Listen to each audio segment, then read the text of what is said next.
What's hidden inside every woman?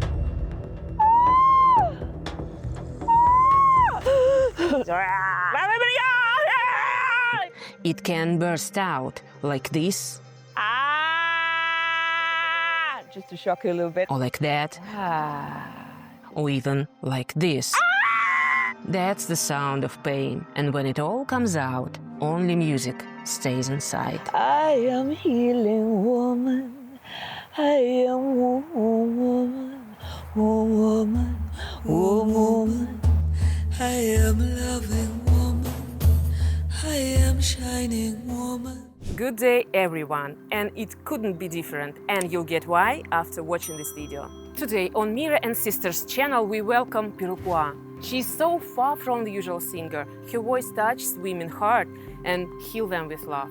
Peruquois literally sings of femininity as a divine mission. And today we'll share with you this healing feminine energy, so that all of you can feel this energy and power within yourself, because we are all sisters.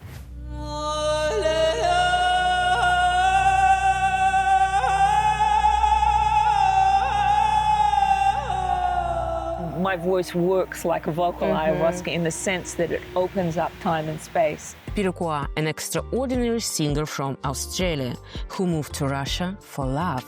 A graduate of a conservatory, a jazz performer, but her voice goes far beyond art. It heals emotional pain, even physical pain. Sounds unbelievable? Science says it's real. I read somewhere in some sources that your voice is able to change a biofield, to change an aura, and it's even studied by scientists. So I really, truly believe in it, but let's explain for more down-to-earth spectators, how does it work? Scientists started to test this in Siberia, actually. A scientist who was a heart scientist. He'd been studying the heart for 20 years. Wonderful scientist, because he explored the heart not just through science. When he first came to me, it was in a concert. So he was putting a heart rhythm tester on the audience, audience members, not me while I was performing. And then later he went on to test with many, many people just the audio tracks of my singing voice when I'm leading people into a particular state. For example, I've created soundtracks that resonate the heart, the magnetic field and the vibration of the heart. And heart chakra related to yes, heart chakra. The whole heart chakra, the whole system. And he could measure that with his heart variability test. And he could see in the test how once the voice started, and by the end of 12 minutes, because that's how long this track is, the heart stabilized from a more chaotic rhythm, you know, a little bit of an infrequency. It stabilized. And actually, very interesting, he'd never seen this before in his testing. But the woman's energy started he could see through the hormonal system, her energy started to go up, and she started to get what looks like the signs of orgasm. Yeah. But at the same time, the heart was staying even more stable as she's going into higher and higher states inside her body. This is a very unusual thing, because often when somebody's energy is going higher and higher, there's instability in the system, which is why we see in spiritual practice, if it's too dramatic, a person doesn't know how to integrate. Yes. But when my voice is singing somebody's, let's say, the heart field, the body opens and opens, the subconscious opens and opens, the orgasmic energy can open, and it's extremely stabilizing, nourishing, balancing, and the realization that most people will have in that particular practice is the realization of love. And love is totally healing and stabilizing. Like, it's a physical sensation. They feel the heart energy flowing. And the monitors could actually test that. And that was amazing to see. So it works like a medicine, or Really? even better, or even better. Really, for example, low frequencies.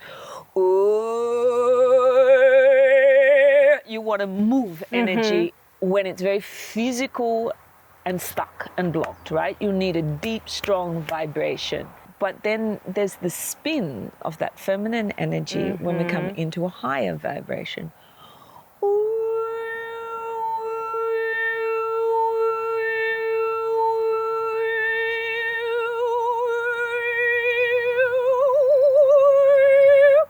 right? So we're spinning reality so it comes into harmony.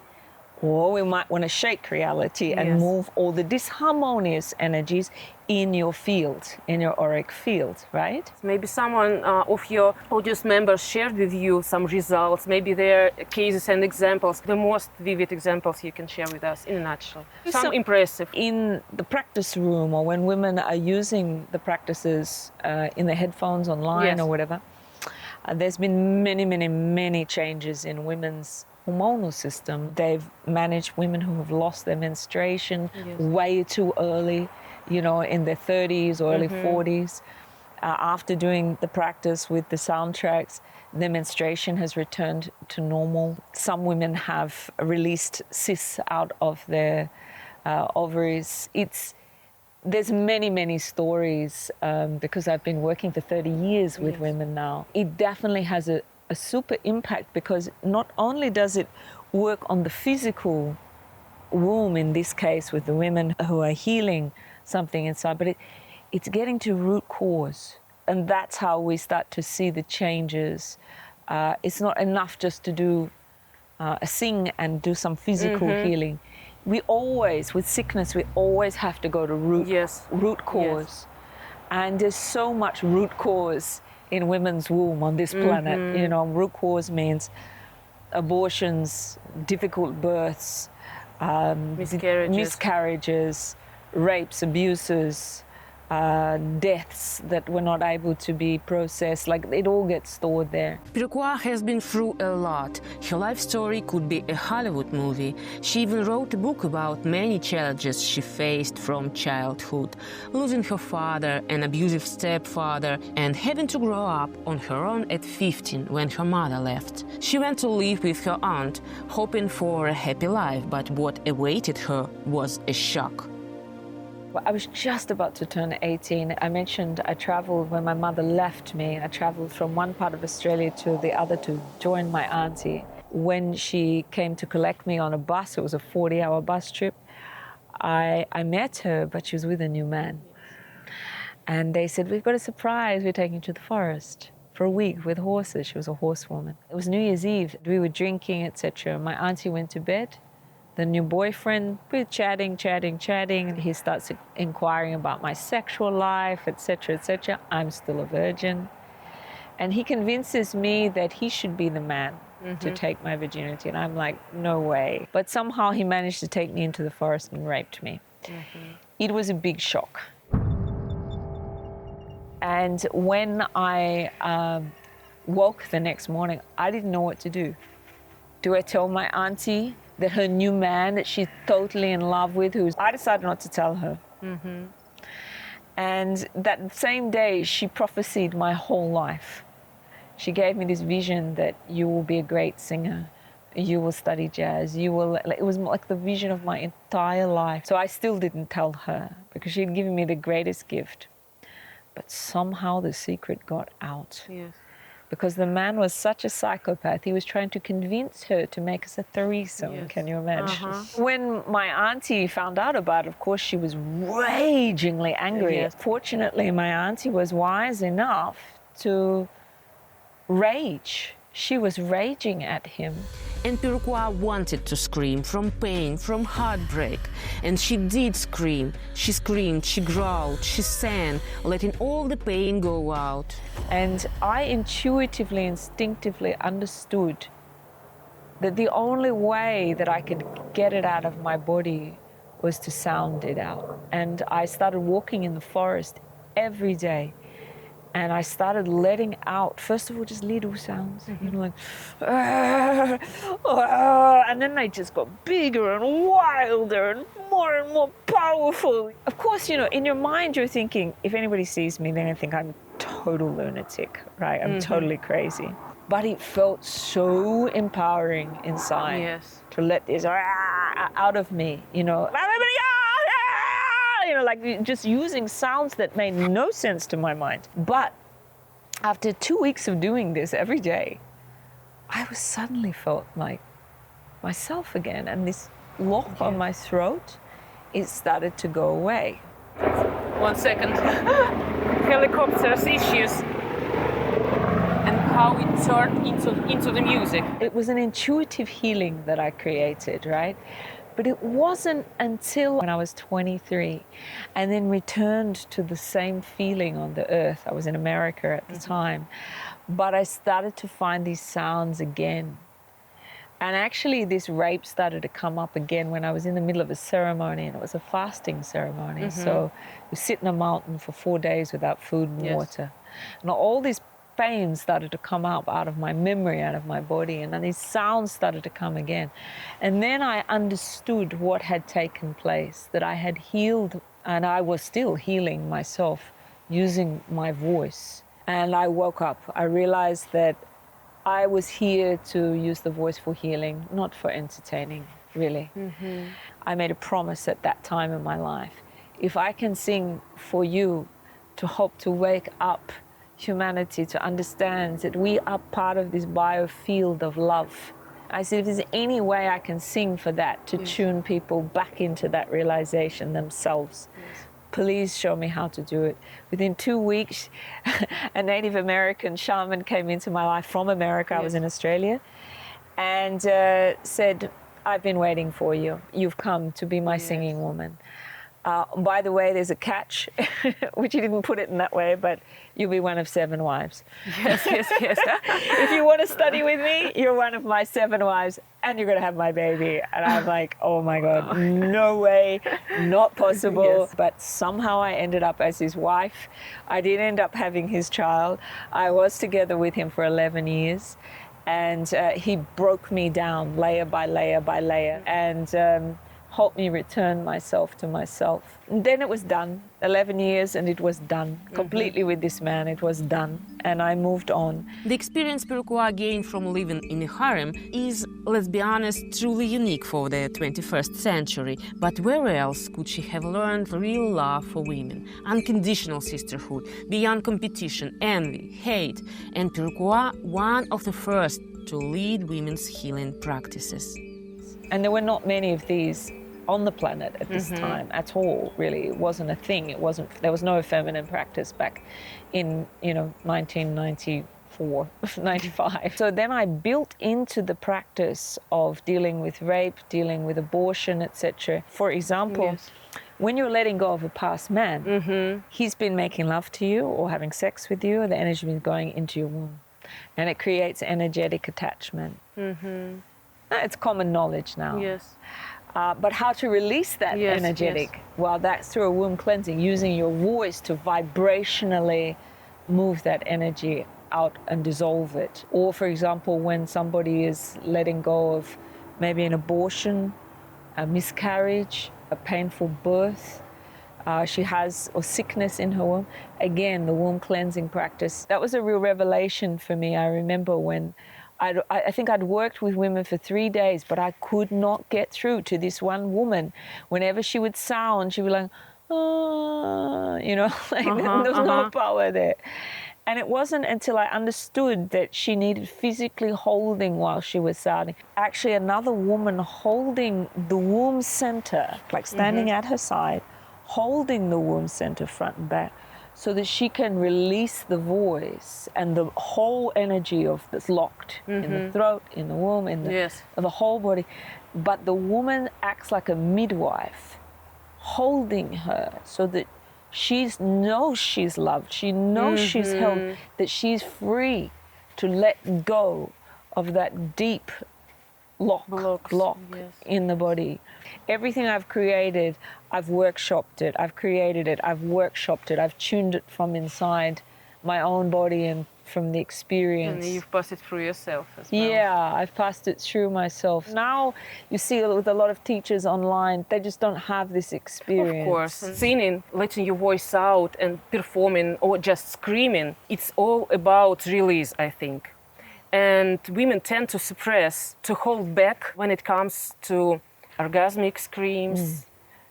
Women tend to suppress it because it's like, what if somebody hears me? Yes, what if somebody hears me? Or whatever. Another example, when a woman gives birth, Yeah. She is proud that she didn't make any noise, any sound. She didn't cry. She didn't cry. Yes, she could withstand. It's not normal. Yes, because you can selectively suppress emotions. If you suppress something inside you, if you suppress your scream or your any expressions, you suppress something else inside you, right? What do you think about it? How can we help women to realize it and to let their inner intentions go out? That's okay. He's letting out. Not only my work, but the way I've built the technology of my practice, because of exactly what you said. When we don't allow ourselves to have a voice, then everything's going inside. Yes. And when it goes inside, we get physical sickness. When it goes inside, we get more and more mental, like thinking all the time, thinking. We can't feel the body. And when that happens to a woman, she has literally, she's like a walking head that has switched off her body's intelligence, because a woman's body is sheer intelligent. It is the most intelligent, because she is built to feel life, to grow life, to take care of life. She's built to be sensitive to life. And as soon as she cuts her, it's literally like most women have a shackle or a cut, like the feeling of tightness, like something in your throat, literally. Yeah, yes. like something in the throat. And that is the most important work that we can do as women, to reclaim our connection to that big inner woman that can feel, that's bright, that's intelligent, that's strong, that's sensitive, that's vulnerable. So cleaning this shackle off is fundamental, because if we don't allow, as you said, you know, when a woman opens her mouth, she opens her throat. And when she really opens her throat, she also, her diaphragm is working, her diaphragm is expanding. If you just take a breath in with me now, you should feel the pressure of your ribs expanding, really, like, and you feel your belly, it becomes like a big pregnant belly. Yes. I can feel how the womb gets nourished when we take a deep breath. The hips get nourished. Let's try. And see if you can push your belly out. So that means the ribs are expanding, the hips are expanding. And if you breathe into the back, you can feel that the kidneys even start to get some nourishment. I can feel my kidneys first time.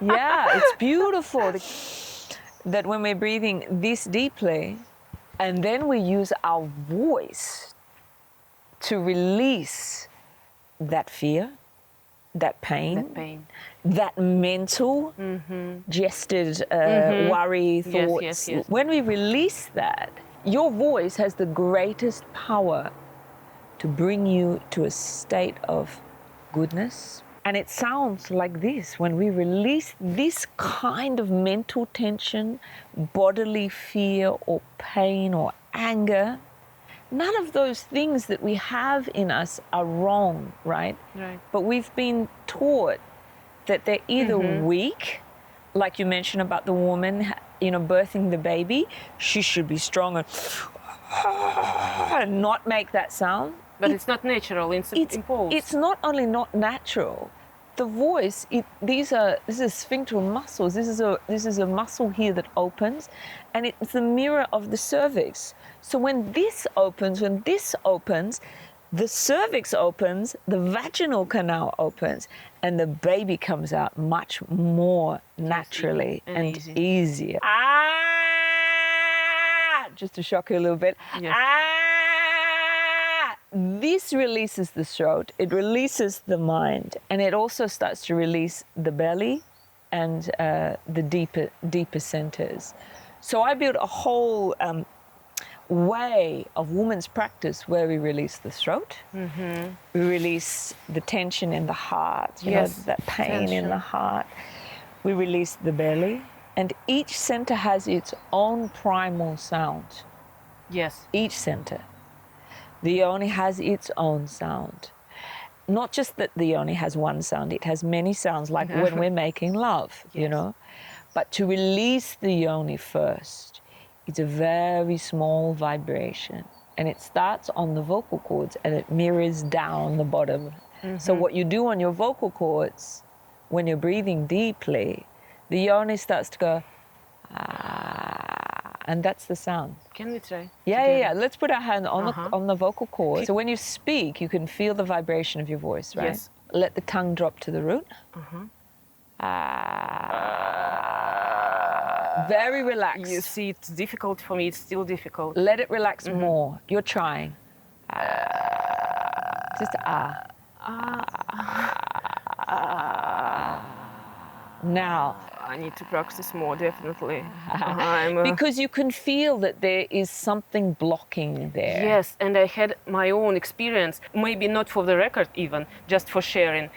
This year I went to Turkey and it was like a place of power where no hotels, like wild place, and it was like open space and I was completely alone there. And I wanted to scream out, to cry out, and I could not.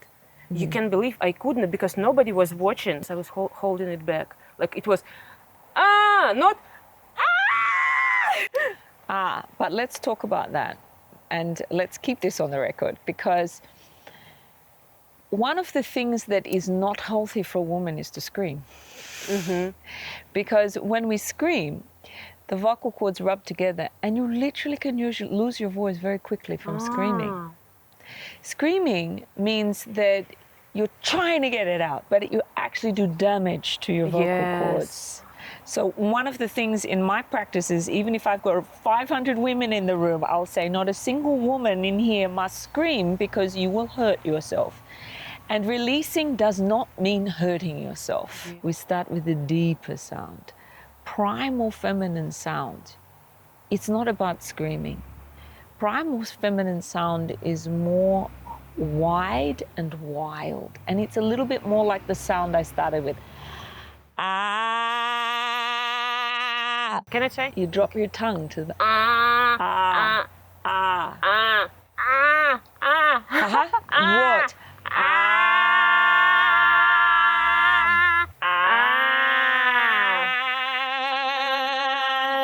Or we might come down into a deeper sound.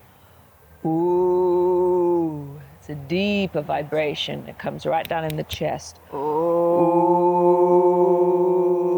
Screaming is not going to help you. Even when we make love, we don't scream. We make a sound. We make a sound like...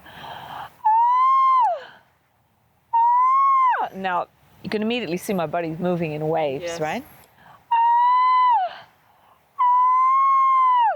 The mouth's right open, the throat's right open. There's no push there, there's no force there. It's not a scream. Yes. And this is what's gotten blocked in a lot of women because they're trying. Like in orgasm, women sometimes are trying to have an orgasm, right? Yes. When we try to release, when we try to do something. Or force yourself even. Forcing the body. It's not healthy for the body, and it doesn't create release. It only creates trying. And you keep on trying and keep on trying. Yes. And no results. And no relief as a result. We're great communicators. But we tend to communicate more mentally when we use our primal sound, or the sounds that don't make sense to our brain but our body understands. We start to access the deeper power of our own vibration. Using sound as an approach to enter the body, release the stress, the emotion, the physical blocks. Because we're women, sitting here and just being silent, it's nice, but it's not our nature. As women, we feel everything and we take it in, and our body is like, our breasts get imprinted with thoughts, our womb gets imprinted with thoughts. We're moving through a very dense reality now. You know, cars, high Wi-Fi's, so many projected thought forms like fear, buy, shop, etc., etc. Where our body's feeling, our womanly body's feeling everything, and we've got to empty it out. If you don't empty your body out of these vibrations, you can't feel your own vibration. And before you know it, you think your telephone is home. That device there is your best friend. Yes. And you pick it up every few minutes. Yes. You wake up in the morning in your body and you pick up your phone. First. And your energy goes straight outwards. Yes. And you can't feel your own frequency anymore. And that's creating an epidemic on the planet where people are in fear, depression, sickness, psychosis. You know, I think this is woman's work to every morning reclaim her body. If there's one thing you should do when you get up in the morning, it's come into your own body and breathe her and love her and sound with her. And you go, oh, okay, now I feel myself, I feel my body, I feel good. Now I can go into the day. Yes. It only takes 15 minutes. 15 minutes. You can put your phone on after you've entered your body, that's okay, but it's a really big addiction to kick, you know, to actually recognize if it's an addiction in you, to make a new choice. Tomorrow morning, I'll put it in airplane mode and I won't pick it up until I've done something to enter my own body. Of course, there's my practices, but, you know, women have their other own practices, yoga or whatever it is, but something that fundamentally brings you into your own vibration. If there's no love in your body, you are guaranteed to have a really stressful mental day. Let's get back to our roots. Literally. Yes, absolutely. Literally, right now we are touching roots with our roots. Fun fact, we both, of course, showed up wearing shoes. But the moment we saw all that moss and nature around us, we kicked them off right away. I mean, how could you not in a place like that, with a company like this? What else could we recommend for women who are watching us? How can they use their own voice in order to treat themselves right, heal themselves in daily practice? Another Practice that I do every morning almost, you know, is that I have a feminine dance practice. It's a special morning women's dance practice. It doesn't take long. Again, we're talking about 15, 20 minutes. But it switches on this feeling of sensuality. Sensuality means that we open the body, you know, to this wide position. Yes. Because women don't stand in this wide position anymore. We don't work the fields anymore. Yes. We don't do this kind of action. And when we sit in these chairs, we do a lot of this. Crossing legs and pushing legs together, blocking. It doesn't give us permission to feel that deeper, open pelvis and the feet being rooted. And when we do this in my dance practice, there's a lot of hip flowing and closing or activating of the pelvic floor. If you don't work your pelvic floor with a lot of love, with the care and attention, breath, then the pelvic floor gets weak, your sensitivity goes down, your sexuality kind of dies inside your body. You get more problems with your back. You know, you get more problems with your ovaries or with your menstruation. So in morning feminine dance practice, we start by opening, you know, and also massaging. It's about bringing love into the ovaries. It's one of the most undernourished areas in a woman's body because science has made the ovaries as just this very logical technical thing. But the ovaries is a great intelligence in woman's body. You know, even before she's born, all ovum are present, all possibilities of her life, all imprints of her soul, all the things that she could come here to do are imprinted in those ovaries. Right? And we're totally disconnected from them, which is why we see more cysts and myomas in the womb. We see so many conditions happening in women's womb and ovaries. Yes, a lot of disease. Because she doesn't feel them. She doesn't love them because she's never taught how to.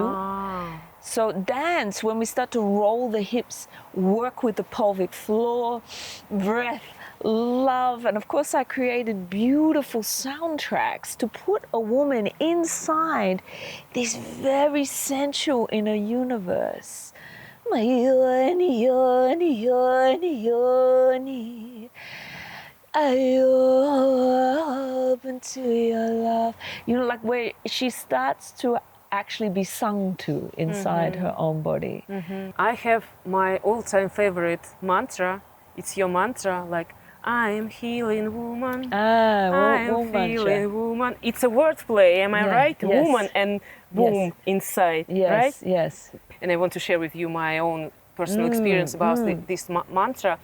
I was listening to it when I was preparing for my delivery, of my baby. Wow. I was lying in a bathtub and was listening to this magical mantra. Can you please perform a little bit? So beautiful and so feminine. Yes, absolutely. I created this mantra because there is no womb mantra. There's mantras to Gratitude, to great goddesses, etc. But we are the ones here on the planet, in the body, carrying this womb. And only when we connect to the womb energy do we connect to our full power. And that it's something sacred. It's like the temple, the kran of the body. It says, my holy womb, my home. That the womb is your home. Yes. It's your home. It's your baby's home. Yeah. My holy womb, my home, my temple. I am healing woman. I am woman, woman, woman. I am loving woman. I am shining woman. I am woman. Sometimes we carry genetic imprints from our ancestry. For some women, they're emotional, right? And I can't understand why they relate to life through pain.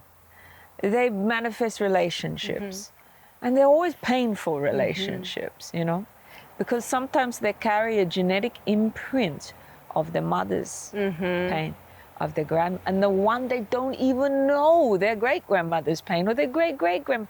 And this line of pain can go right down, and it seems to be carried on a cellular DNA level in a woman's psyche. And she can continue that pain on, you know, and have a very painful life unless she wakes up.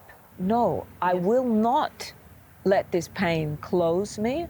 I'll meet it. I'll find out what's the root of it. Why is it like this? Sometimes we can't see that far back in the ancestry, but we can see our mother.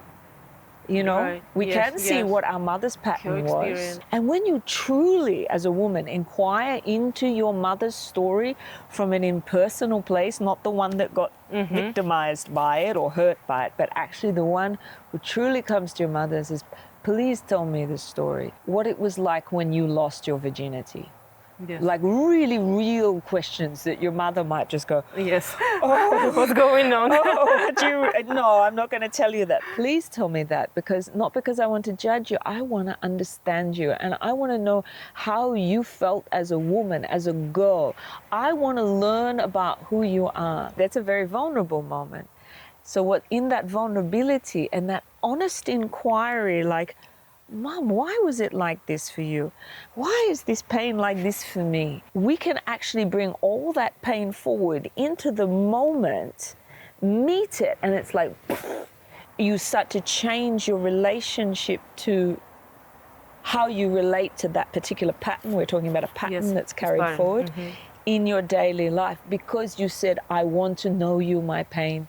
I want to know how you got there. I want to see you. I want to meet you. I want to love you through, because normally pain is when we leave love. We're alone. We're separated from the source of life, of love, of nourishment. We're so alone in that moment. And we're afraid of it. And we're afraid, right? That pain is demanding your total attention, your total presence, your breath, your voice, your sound, your absolute passion fire to open it up. And when it opens, there's such a release that happens. And then what happens? Something new is born, a new consciousness. And the pattern dissolves. You become aware of how the pattern got there. You know? Yes, yes. This is important work for every woman to do. Then there's another step. So to feel like, for example, if I put my hand here right now, it's warm. Yes. I can feel my pulse of my heartbeat. And if I let go of the control of the mind, let it relax, I start to feel something wholesome there. And that wholesomeness leads to the energy of naturalness, which is love, because love is your natural state. So a very simple practice for a woman to do in a day, every day, like several times through the day, is just to put her left hand over her belly, anywhere she can connect. She might be skin to skin, or it might be just on top of her belly. She's just, Left. yeah, because this is the feminine side of the body. The right side of the body, the masculine side of the body. The heart is like the sun. And the sun is inside, the light of the sun. Let's say the light of love is inside. The most important thing is just to feel the sensation, the warmth, and to breathe in, to use your mind to actually focus on, I love you. I love you, my heart. I love you, my body. I love you, my womb. I accept you. Letting go of the stress with just this constant practice through the day, breathing in through the nose. Actually, it's so pleasant. It's so pleasant. The more you do it, the more you'll start to feel the pulse of the heart. You can bring your first finger and thumb together. And if you check, there's a pulse there. Pulse, pulse. Can you feel it? Somehow. The more you do it, the more you can feel it. Pulse, pulse. Oh, I can feel it. Really? First time in my life. The pulse, this is your rhythm of your life, folks. And when you put your whole attention into your pulse, the body goes, There? It's I like love that this kind of feeling. interview. It's just like, And that immediately starts to tune the body into its original vibration, which is love. That is your responsibility to your love. You, nobody else, is the guardian of your own love. It is your job. Your physical job that gives you money, that's a secondary job, right? The first job is to be the guardian of your love. And to be the guardian of your love means that you constantly acknowledge it. If you have a new boyfriend, you give him everything, all his attention, sweet words, like you're amazing and he's shining and you're shining. At the beginning. Right. And then you stop, and what happens? The love goes down. But that's the same energy inside. Love is inside. It's constant acknowledgement. Yes, thank you. Feed it with breath, with sound, with words, with presence, with acceptance, The polar opposite, which is what I work with so much with women, is all these psychoses that cut a woman from her love. It's like viruses that try and take her away from her love. For example, I'm not enough. That is a virus. I've got to do something because I'm not enough. I'm not beautiful enough. I'm not young enough. I'm not fit enough. I'm not curvy enough. I'm not thin enough. I'm not smart enough. I'm not enough money. I'm just not enough. That's a virus. It's toxic. It's filling her with ugly thoughts, You're not this, you're too that, you're criticizing her, over-analyzing her. But when we say, oh no, I'm not going to let this virus rule me anymore. I'm enough. And when I come into the world, I understand it's a very dense, heavy place. So I understand I need to keep tuning my body to my love. So I put my hands on my body and I tell my body, I love you. I breathe into my body, I love you. And I'm bringing this love to those that I love, and I tell them I love them, and I share my gratitude. And this creates a healthy, living, vital fabric that is you moving through your world. You live inside a cocoon. We started with the biofield. Right. What's the biofield? It's a cocoon. It's the cocoon around your body that's fed from the soul, that's fed from the earth. Yes. And when you keep your biofield tuned and clean all the toxic thoughts and consumption and viruses out of you every day, it's a work. It definitely is a work. But this is what keeps you happy. This is how to grow a new state or a natural state. Let's say your natural state of love inside. In the conclusion of our conversation, some words of encouragement after watching this video, I mean. My darling, you must switch on your passion, not for somebody outside, but for inside. This passion for your love. You are so beautiful. You do not yet understand how beautiful you are. Return yourself to yourself and give yourself every day to the touch, to the love of your body. And at first it might feel painful. And let this passion grow for the source of love inside you. Don't look outside anymore, anywhere else.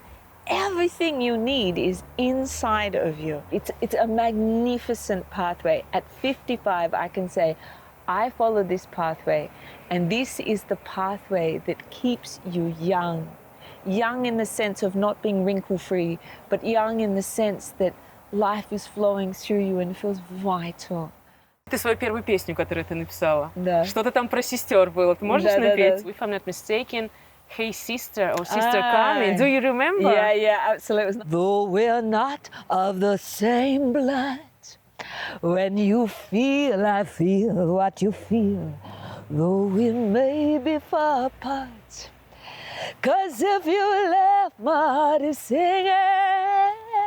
When you cry, I feel your pain, your pain. We are part of the same spirit, and we know we're coming home. Sister, hear me calling. Sister, you're not alone. We are a mother spirit, and we are coming home. Thank you very much. How old were you when you created it? 23. 23. And so profound words and so profound meaning. Thank you very much.